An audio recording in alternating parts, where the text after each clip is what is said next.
जी हाँ दोस्तों, जीएसटी में आई है नई नोटिफिकेशन और इस नई नोटिफिकेशन के साथ काफ़ी सारे चेंजेस आपकी जीएसटी रूल्स के अंदर किए गए हैं। तो ये नोटिफिकेशन आपको यहाँ पर स्क्रीन पर दिखाई दे रही है। ये है आपकी नई नोटिफिकेशन।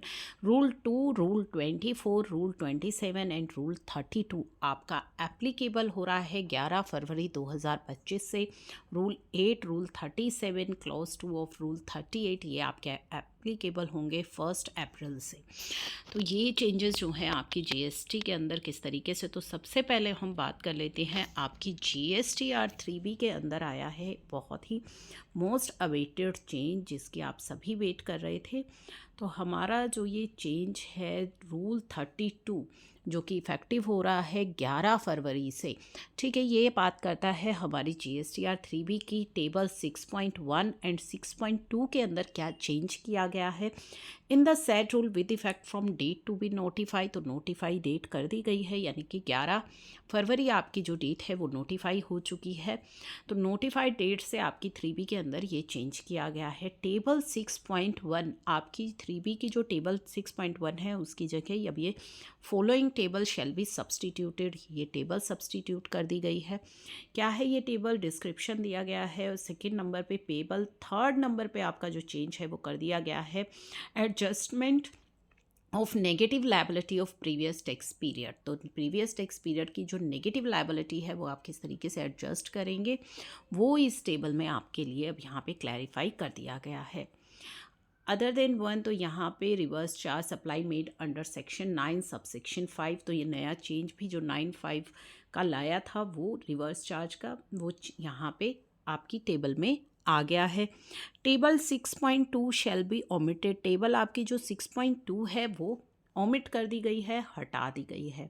तो 3B के अंदर तो आ गया है आपका ये इम्पोर्टेंट चेंज। अब हम बात कर लें आपकी जो है यहाँ पे application of for enrolment. Rule 27 क्या है ये एप्लीकेशन फॉर एनरोलमेंट, तो नया रूल 24 इफ़ेक्टिव हो रहा है 11 फरवरी से। अब इस रूल के इफ़ेक्टिव होने से क्या यहाँ पे चेंज हुआ, in the said rule with the date to be notify 11 फरवरी नोटिफाई हो गई है। Provided also that an unregistered person जिसे कि ई वे बिल जनरेट करना है, ठीक है, वो किस तरीके से जनरेट करेगा, तो unregistered person opting to form GST way bill on the common portal shall submit the details electronically. तो उसे क्या है एनरोलमेंट एप्लीकेशन सबमिट करनी है आइदर डायरेक्टली और थ्रू फैसिलिटेशन सेंटर से जो नोटिफाई किए गए हैं, ठीक है, क्योंकि उसे जो नंबर वहाँ पे डालना है तो कौन सा डालना है उसके लिए उसे एप्लीकेशन फॉर एनरोलमेंट करनी है। तो इन द सैड रूल जिस दिन से ये नोटिफाई हो रहा है तो ये फॉर्म जो है फॉर अनरजिस्टर्ड व्यक्तियों के लिए ही एप्लीकेबल है जिन्हें ई वे बिल जनरेट करना है। फॉर्म जीएसटी एनरोलमेंट 03 जिसमें कि name of the state, name as per PAN, trade number, PAN, Aadhaar if अगर उसके पास है या ऑप्शनल रखा गया है, type of enrolment, unregistered supplier है या रिसिपिएंट है या बोथ है, ठीक है। तो ये कंसेंट है और साथ में वेरिफिकेशन है। तो ये केवल अनरजिस्टर्ड व्यक्तियों के लिए है जिनको कि ये करना है। आधार ऑथेंटिकेशन के लिए भी यहाँ पे जो है बात की गई है।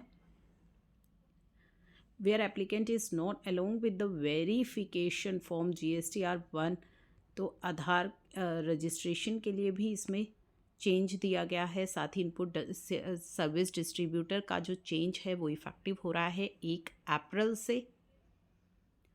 तो इनपुट सर्विस डिस्ट्रीब्यूटर शेल किस तरीके से डिस्ट्रीब्यूट करेगा ITC, ठीक है, क्या कंडीशन रहेंगी वो भी सारी इसमें बताई गई हैं और ये 1 अप्रैल से लागू होगा। इनपुट सर्विस जो इनपुट टैक्स क्रेडिट अवेलेबल है डिस्ट्रीब्यूशन के लिए in a month shall be distributed in same month में किया जाएगा और उसकी डिटेल आप फर्निश करोगे GSTR 6 में।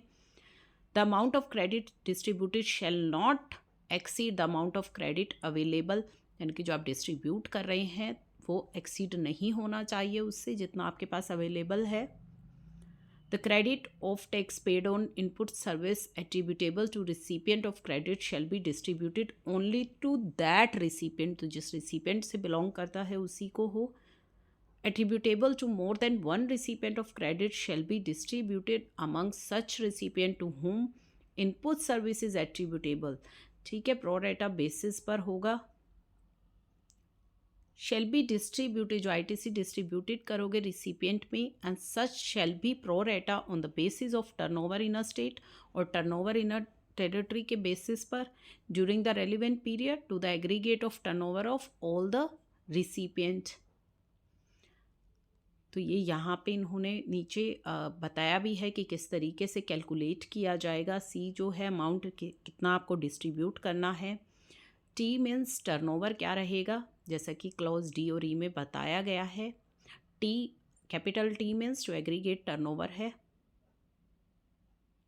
तो ये फॉर्मूला भी इनपुट सर्विस डिस्ट्रीब्यूटर वालों के लिए दिया गया है। इनपुट सर्विस डिस्ट्रीब्यूशन के सारे रूल्स इसके अंदर एक्सप्लेन किए गए हैं।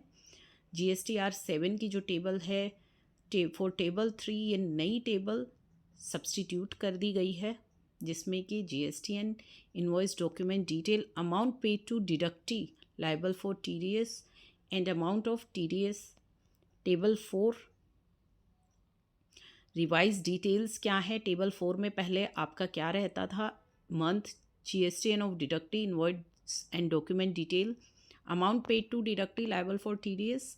अब इसमें एडिशन हो गई है amount of tax deducted at source. तो ये रिवाइज डिटेल्स आपके लिए आपकी GSTR 7 में आ गई हैं।